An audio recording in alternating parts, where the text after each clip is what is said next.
It's been 5 days since our child was born. My husband appeared without any notice and shoved divorce papers in my face.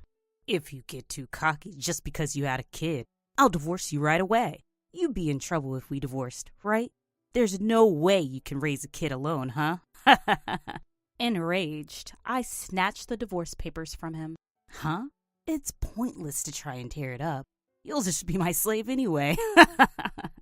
Ignoring my husband's sneering laugh, I signed the divorce papers and said, "Fine, let's get divorced." Huh? My name is Stella. I'm 32 years old. I met my older husband, Leonardo, at work, and we've been married for 4 years. I'll work hard and earn money, so I want Stella to support me. When we have kids, I want Stella to stay at home. Leonardo's parents both worked, so he felt lonely during his childhood. That's why he strongly hoped that I would become a stay-at-home mom so our child wouldn't feel the same way. I agreed with Leonardo's opinion and became a stay-at-home mom when we got married. Leonardo, who was over 30 when we got married, wanted to have children right away. I wanted time for just the two of us, but I also wanted children. I felt a little lonely, but I convinced myself to save our time as a couple for our old age. But even after 1 year, even after 2 years, no baby came to us. As I turned 30, I started to feel anxious. Leonardo became visibly irritated and started talking as if it was my fault. Why can't you have a baby even though you're a stay-at-home mom? There are so many working women who get pregnant. You're in a privileged environment and still can't get pregnant. Who do you think you are? It's not like I don't want to get pregnant, but he talks as if it's all my fault. Having a job or not has nothing to do with pregnancy. Leonardo talks as if it's all my fault. It seemed like he was venting his frustration by ordering me around. You don't have any kids, and you're just lazing around at home, so you can at least do this. Don't be spoiled. The household chores Leonardo demanded became more and more advanced. It felt like I was being treated like a maid. However, living far from my hometown, I didn't have any friends nearby. I barely went out, only to buy groceries. I wasn't working, so I hardly had any money to spend freely. I was living a suffocating life. It wasn't just Leonardo who cornered me. 2 years into our marriage, with no pregnancy announcement, his parents started to suspect something and contacted us. His parents asked, "Where's our grandchild?" My husband said, "It's your fault we don't have a baby." I had no one to talk to and had to endure the pressure alone. My life became darker and darker, but the endless days seemed to come to an end. Finally, I got pregnant. A clear positive line appears on the pregnancy test. Tears of joy well up in my eyes. At last, I finally become pregnant. I tried to contain my excitement and take a picture of the pregnancy test to send to Leonardo. Once he knows I'm pregnant, he should go back to being his old self. I send the photo with that hope, but there's no response from Leonardo. When he comes home late at night, he hands me his bag and jacket like always. Nothing seems different. Wait, did he not see the photo? Without saying a word, Leonardo sits on the sofa and starts watching TV. At dinner, he's still silent, so I decide to bring up the topic myself. "Leonardo, I sent you a photo. Did you see it? I'm pregnant. Finally, a baby is coming to us." Holding back the tears that threaten to spill, I smile at Leonardo, but his gaze remains fixed on the TV. Finally, without changing his expression, Leonardo says, "Seems like it." Is that all? Why isn't he happy? Why doesn't he look pleased? I can't understand it at all. An indescribable feeling washes over me. Hey, this is our baby. Aren't you happy? You always said you wanted a child. You wished for it to happen soon, right? I seek agreement from Leonardo as if to dispel my anxiety. He should be happy, delighted. feeling the same as me. That's what I wanted to believe. But the words that came back from Leonardo easily betrayed my expectations. Don't get all high and mighty just because you got pregnant, all right? Do you even realize how long you kept me waiting? Don't think I'll be kind just because you're pregnant. You're not working. I expect you to keep doing the housework, as you have been. I never thought of slacking off on housework or expecting kindness. All I want is a single "I'm happy" from Leonardo. My tears of joy from just a moment ago have turned into tears of sadness. Without paying any attention to me, Leonardo heads to the bedroom without saying a word. Why couldn't he be happy for me? He said he wanted a child so badly.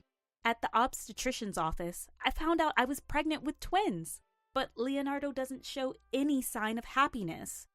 Maybe it doesn't feel real yet since my belly isn't getting big. I'm sure he'll gradually realize it as my belly grows. That's what I decided to believe. A few weeks pass, and morning sickness starts, along with constant drowsiness. Even in this state, Leonardo doesn't show concern for my health or help with housework. During a checkup, I'm faced with a shocking truth. You're at risk for a miscarriage. Please try to rest as much as possible. Hearing the word miscarriage makes everything go dark. But knowing there's still a chance for the babies, I take a deep breath. The doctor's instruction is bed rest at home. I need Leonardo's help. I contact him right away, but just like when I told him about the pregnancy, there's no response. I tell Leonardo about the checkup when he gets home, but his attitude doesn't change. After struggling for a few days, I decide to go back to my parents' house early. That night, Leonardo throws these words at me. Don't laze around too much at your parents and gain weight, okay? And remember, you're taking care of the house when you get back. Be careful not to slack off too much. On the day I go back home, even though we won't see each other for a while, Leonardo leaves the house in the morning. With my parents' help, I get through my time at home, and after several checkups, I'm told there's no more concern. That's the only saving grace. When I contact Leonardo to tell him about the checkup, he picks up the phone and tells me in an annoyed voice, "Oh, that's good. Well, bye." Just before he hangs up, I hear a woman's voice on the other end of the phone. Leonardo, who are you talking to? It didn't sound like a misunderstanding.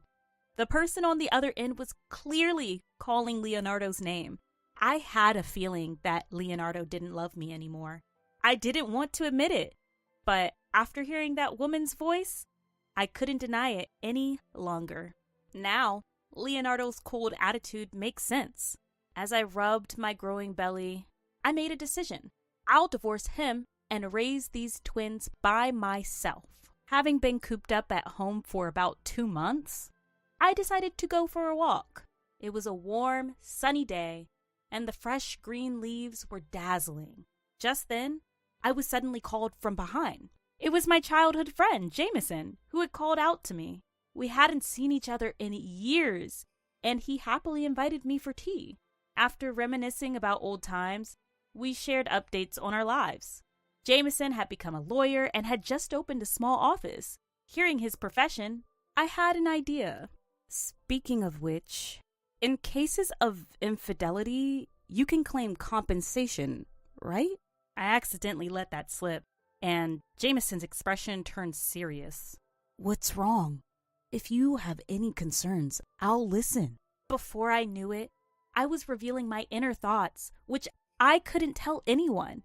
The struggle to get pregnant, my husband's indifference, and even him enjoying time with his mistress. As I talked, I realized I was tearing up. It must have been tough. At Jameson's words, the tension inside me snapped. Even though I'm not young anymore, I broke down crying without caring about others' eyes. Calm down. It's okay. I'll help you. Jameson desperately comforted me. First, let's gather evidence. You can't fight without proof of infidelity. Evidence? Anything. Just gather physical evidence. But can I do it? Should I introduce you to a private detective agency I'm acquainted with? They're experienced in gathering evidence for divorce cases, so it'll be fine. Thank you. That would be helpful. After that, I followed Jameson's advice and hired a private detective to gather evidence of Leonardo's infidelity. According to the detective agency, Leonardo had been inviting his mistress to our home and practically living with her while I was away visiting my parents. The mistress was a third-year newcomer at the same company Leonardo and I worked at. Everyone at the company knew that Leonardo was married, as I used to work there too. It seemed that the mistress was having a relationship with him, knowing he was married, and their affair had been going on for 2 years. It was around the time Leonardo became frustrated that we couldn't have a child. He blamed me for not being able to have a child, treated me like a maid, and was indifferent even after I became pregnant. I had many worries because it was my first time, but he was cheating with another woman outside. Learning the truth, I trembled with anger. So this was why he didn't rejoice when I became pregnant. While I was suffering and in pain, he was enjoying himself. Just divorcing him wouldn't be enough. I will definitely make him pay. Determined, I had several meetings with Jameson, the lawyer, and devised a plan. Jameson was very supportive and constantly concerned about my condition. And right on my due date, I gave birth to healthy twins. Leonardo suddenly appeared on the 5th day after the birth when the pain from my wound had subsided. Hey, long time no see. You got to stay in the hospital for 9 days, huh? What a luxury. It's not like you gave birth by yourself. You were slow to get pregnant. Slacked off on housework when you went home. And then had a C-section? You're a failure as a woman. To say such words to his wife, especially a wife who just gave birth? And he didn't even try to look at the children's faces. I didn't want to think that this man was the father of the twins. Barely containing my anger, Leonardo handed me a piece of paper. His signature was already on the divorce papers. Don't get cocky just because you had kids, or it's instant divorce. You'd be in trouble if we got divorced, right? If you slack off on housework because you have kids, I won't forgive you. My husband waved the divorce papers in front of me. My anger reached its peak, and I forcibly snatched the divorce papers from him. Tearing it up is useless, you know. I can just get another one from the city office. Ignoring Leonardo's sneering, I took a pen out of my bag. Fine, let's get a divorce. I've been wanting to do it too. Huh? I won't let him lay a finger on the children. I want him to disappear from this place as soon as possible. With those thoughts, I signed the divorce papers. Leonardo, sneering at me, reached out to grab the papers. Do you even know what you're saying?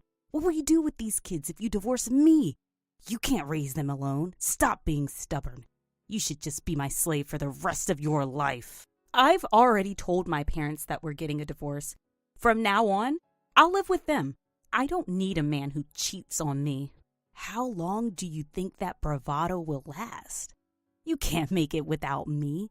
You'll regret it when it's too late. That's when Jameson's voice was heard. Excuse me, my name is Mr. Wood, and I'm Stella's lawyer. If you don't let go now, I'll call someone. Surprised by the sudden appearance of the lawyer, Leonardo immediately let go of the papers. Who are you? What do you mean, lawyer? As if to hold Jameson back, my husband stepped forward and raised his voice. But Jameson was unfazed. He must have been through many similar situations before. Jameson calmly continued the conversation. We already have evidence of your infidelity. If you don't agree to the divorce, we'll proceed with divorce mediation or a lawsuit. If you don't agree to pay compensation or negotiate, we'll also go to court. Wait a minute. I didn't agree to a divorce. What is he talking about now, after bringing up the divorce himself? I can't stand this ridiculousness. While Jameson was persuading Leonardo, I handed the signed divorce papers to Jameson. Mr. Wood, please take care of this. Leonardo tried to take it back, but Jameson quickly put the papers in his bag. I'll take care of it. Jameson's face exuded an undeniable aura. Realizing that he couldn't defy the lawyer, Leonardo turned to me. Hey, you're joking, right? We're not really getting a divorce, are we? You know you can't make a living without me, right? They're twins. Twins! It'll cost a lot of money. You'll be in trouble without me, right? I gave Leonardo a cold stare. Feeling the intensity of my gaze, Leonardo was taken aback for a moment. I can't believe you're the one who brought up divorce. And now you're saying this? We're still getting divorced, and I'm taking the alimony. You never planned on doing housework or childcare, right? I know that much. What do you mean, become a slave? Don't make a fool out of women. I shouted angrily, leaving Leonardo stunned. I pressed on against him. From now on, if you have anything to say, go through Mr. Wood. There's no point coming here. I'll ask everyone to keep you out. We have nothing more to discuss, so leave. Hearing this, Leonardo's face turned red, and he raised his fist. What? You? But with Jameson's cough, he came to his senses and lowered his powerless fist. That's how it is, so please leave. Jameson's words seemed to make Leonardo give up, and he left the room with slumped shoulders. After that, I asked my parents to submit the divorce papers to the city office. The papers were accepted without issue, and I was finally, officially, divorced. Since that day, I had to change my cell phone because of nonstop calls and messages from Leonardo. Jameson, as a professional, did an excellent job handling the rest. I received proper alimony from Leonardo and his affair partner, so I wouldn't have trouble making ends meet for a while. A few months later, they both left their company. Their affair was exposed at work, and the woman resigned voluntarily. Leonardo was transferred to a rural area, but rumors followed him there, and he had no place to stay. After enduring reduced salary and people's stares, he continued to miss work without notice and was eventually fired for disciplinary reasons. On the other hand, I returned to my parents' house and struggled with childcare every day. It's tough with everything being new, but I'm managing thanks to my parents and Jameson. Actually, Jameson had apparently harbored feelings for me since long ago. He confessed, saying, "I don't mind if you have a child or a divorce history. Please, be with me." He told me to answer when I was ready, but my feelings were already set. After that, I married Jameson. Now, he treats the twins as his own children. Neither my parents nor I can thank Jameson enough for his wholehearted support of our family. I can't express my gratitude enough. From now on, I want to build a happy home with Jameson, starting anew.